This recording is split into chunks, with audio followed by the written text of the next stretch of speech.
मिथिलावासी के हम गोर लागै छी। एगो आइ दुर्गा पूजा आबि रहल अछि, एगो भगवती गीत गाबि रहल छी। जब बढ़िया लागत तो लाइक सब्सक्राइब कर देबै। धन्यवाद। बड़ा सा पारा काली एली नाई हारा माहे लागी गेल बाती सो कहारा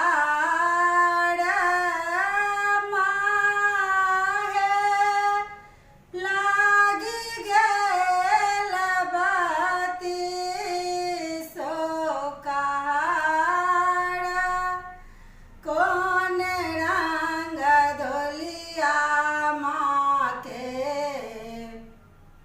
कौन रंग ओहरिया है माँ है कौन रंग बाती सो कहारा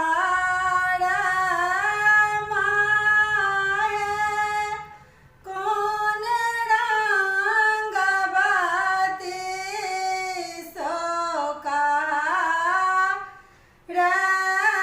लाल रंग धोलिया माँ के सबूज रंग